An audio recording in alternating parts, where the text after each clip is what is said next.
Hello, everybody. I hope you all are fine and doing your studies well. So now in this video, we study second part of this motion chapter that you already know. In our previous video, we study its first part, that is of motion and its type. But in this video, we study simple pendulum, distance, displacement, speed and velocity. So I hope the first part of this chapter was clear to all of you. So now move to our second chapter. Without wasting our time, let's start. So see my dear friends, our first topic is distance as well as displacement. So in this video, our first topic is this, distance as well as displacement. So I want to explain you what is distance and displacement. See, here is one diagram where A and B point was mentioned already. So this is our distance to cover A to B point. Distance means distance is a actual length of a actual path traveled by an object. This one is a actual length and actual path traveled by an object. This is the main distance of this road or of this point. See, and what is displacement? Question is this: displacement is the shortest path that was covered in a straight path. So I hope the difference between distance and displacement was clear to all of you. So there is, if there is any gap in your knowledge of distance and displacement, we will cover by read this following lines. First of all, displacement. The distance of a body is defined as separation between initial and final position. So this and this was initial and final position.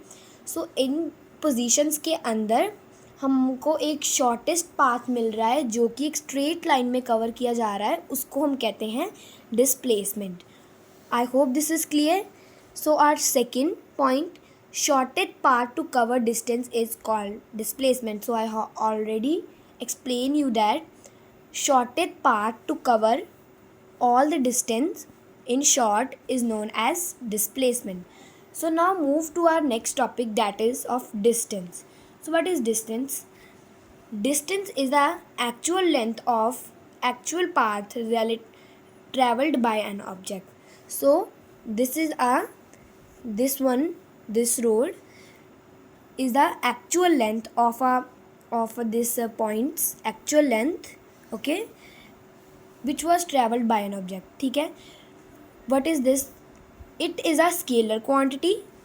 जो distance है वो scalar quantity है, as well as जो उसका distance उसको बताया जा रहा है उसी के short में displacement है. We say that displacement is vector quantity. So I hope this is clear to all of you. If you have any doubt related this, you can ask in comment section box. So move to our next topic, that is speed and velocity. So starting with speed, what is speed now? Speed is defined as rate of change of distance. Means हम speed उसको कहते हैं जो कि एक object कितने distance cover कर रहा है, कितने रेट ऑफ टाइम में, उसे हम कहते हैं speed. I repeat, speed is defined as rate of change of distance. In physics the term rate always means per unit. So I hope this is understand to all of you. So now can we simplify the definition of speed? So this is one formula that you can use in numericals. See, that is the speed, distance covered by a body upon time taken to cover the distance. I repeat, the speed, distance covered by a body upon time taken to cover a distance. So next we study about units of speed. This is also part of speed. It is relative. So how? The SI unit of distance and time are metres and second. जो SI unit है distance का metre है and time का है second respectively. हम इसको क्या कहते हैं, speed equals to metre upon second equals to metre seconds. Okay, so I hope you understand what is speed. So our next topic is of velocity. Velocity, rate of change of displacement of a object in particular direction is called velocity. So here is a word displacement, so that you already know what is displacement, shortest path covered by a body. So this is displacement. Velocity, rate of change of displacement of a body in particular direction is called velocity. अब इसमें कहा गया है, I repeat, the velocity rate of change of displacement of an object in particular direction is called velocity. So velocity में हमको दिया गया है what is velocity. Velocity is, see velocity क्या है, अब वेलोसिटी है displacement. Displacement that we know already know कि स्ट्रेट पाथ में कवर करता है, डिस्प्लेसमेंट उसे कहते हैं. एंड वेलोसिटी है, वेलोसिटी तब काउंट की जाती है जब वो अपना डिस्टेंस स्ट्रेट पाथ में कवर कर रही हो in a particular direction is known as velocity. It is a vector quantity. Again, displacement and velocity has some different connections, and distance and speed has some two different connections. So it is vector quantity. It is can be positive, zero, negative. जो velocity है negative भी हो सकती है, positive भी हो सकती है, ज़ीरो भी हो सकती है. Okay, velocity is called speed. So speed and velocity both are same terms. अब इसमें डिफरेंस क्या है, वो है सिर्फ एक पॉइंट का कि जो स्पीड है वो जौन सी मर्जी डायरेक्शन में मूव करे, वो कुछ भी अपना जो है पर्टिकुलर डायरेक्शन में मूव करे, उसे हम कहते हैं स्पीड. एंड वेलोसिटी उसमें प्रॉपर वे से रिटन है कि वेलोसिटी उसे कहते हैं जो अपना डिस्टेंस एक पर्टिकुलर डायरेक्शन में कन्वर्ट करे इज़ नोन एज वेलोसिटी. तो I hope this was clear to all of you. One remaining point that is velocity displacement upon time taken. It is a formula of velocity. ये velocity का formula है, displacement upon time. Okay, so move to our next topic that is uniform and non uniform motion. So see here we are going to start a new topic, uniform and non-uniform motion. So what is this?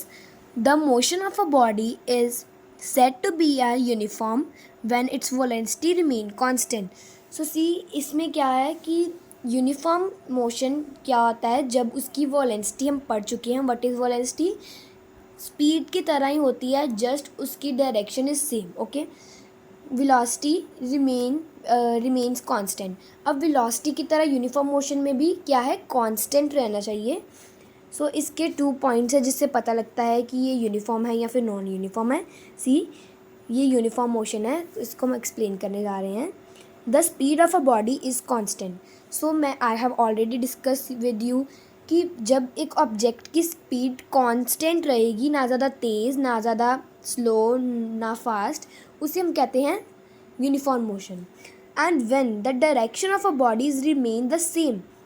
सी, ये एकदम velocity के साथ match कर रहा है, इसकी direction भी एकदम सेम होनी चाहिए, वो कह रहे हैं. सो आई डोंट थिंक कि आपको इसमें कन्फ्यूजन होनी चाहिए. It is very relative terms, uniform and non uniform motion. So ये 2 points I hope you clear. So now we move on our next topic, that is non-uniform motion. See, here is non-uniform motion. The motion of a body is said to be non-uniform when the velocity change with time. Velocity की काफ़ी बात हो रही है यहाँ पे. Velocity का यहाँ पे बहुत मेन मोटिव है. सो इसमें क्या कहा गया है, same different with uniform motion. It is totally different with uniform motion. इसमें कहा गया है, यूनिफॉर्म में कहा गया था कि वेलोसिटी कांस्टेंट रहनी चाहिए. इसमें कहा गया है कि velocity will be change with time. So very important terms they both are.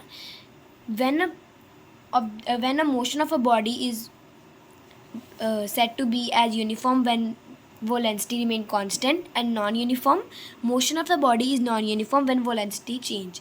तो जब velocity change करेगी उससे क्या अफेक्ट, टू इस पे पॉइंट्स दिए गए हैं, वो क्या है? Motion of the body set to be a non uniform if, first point, the speed of a body is not constant. अब कांस्टेंट नहीं चाहिए, जब कांस्टेंट नहीं हो तो non uniform. The direction of a body remains change. अब वहाँ पे कहा गया था, you can see here, see the direction of a body remains same and opposite to here the direction of a body remains changed. So I hope this all difference between uniform and non-uniform will be clear to all of you. So students, I want to explain you with the examples also that there is no gap in your knowledge. See, I explain in Hindi. Uniform motion क्या है? See, अब what is uniform, आपको इसके to fact पता लग गए, speed of a body constant, इसके direction remain same. Okay, इसमें क्या पढ़ने जा रहे हैं हम? सी, अब आप नॉन यूनिफॉर्म के भी आपके सेम एज इट इज़ आपको सब पता लग गया है, इसका क्या है, not constant, remain, change, direction.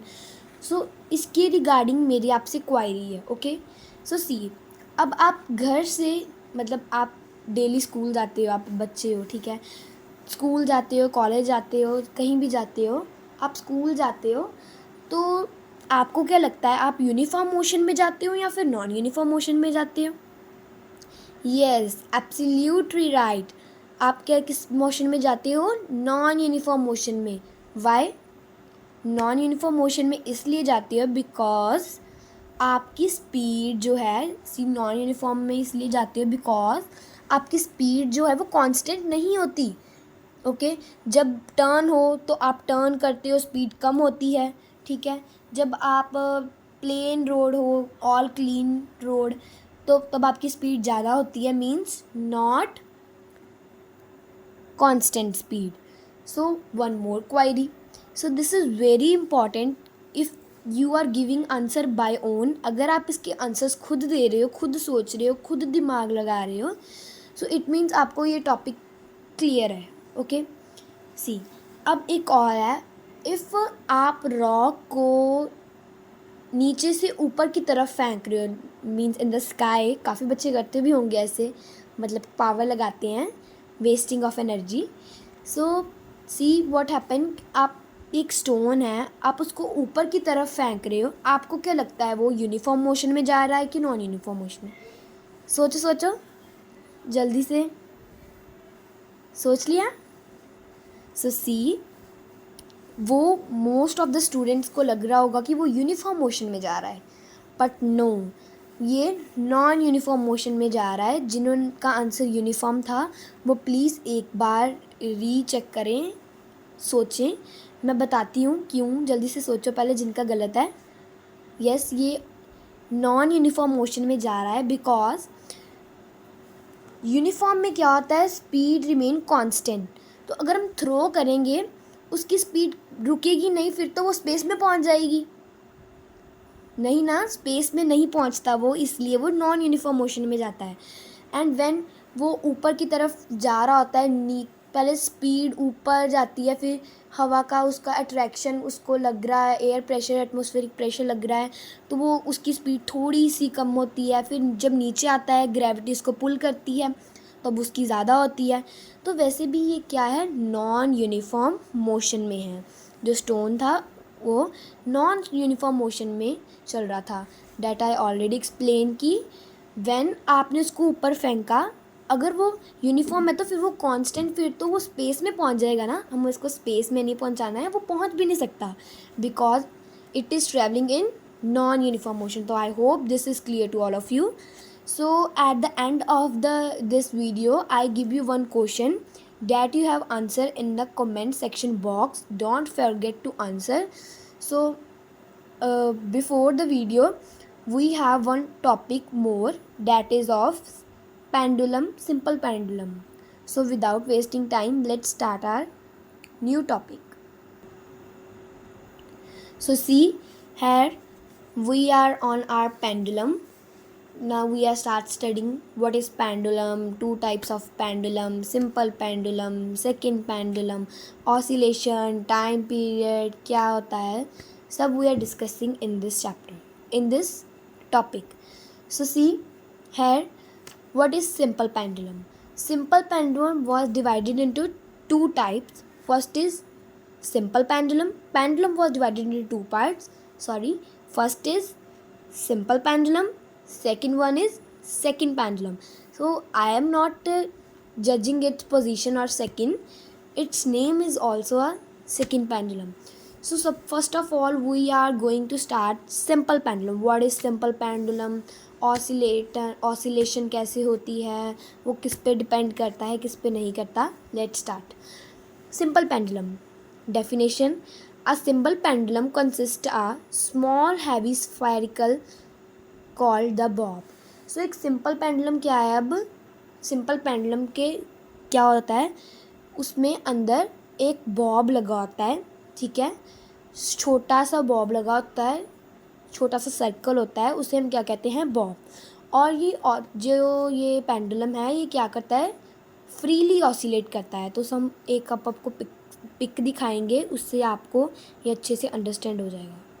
So see, this is the pic of pendulum. I think it is not visible to you. See now it is visible. Yes. So see, this is simple pendulum. इसको हमने क्या कहा था in our when we are reading from the notebook, इसमें हमने कहा था same this line. A simple pendulum consists a small sapphire called bob. इसमें एक बॉब लगा होता है. You can see, I think that you are able to see this. Okay. So in this simple pendulum, ये ऐसा sport लगा होता है, ये स्ट्रिंग होता है, ये बॉब होता है. ओके.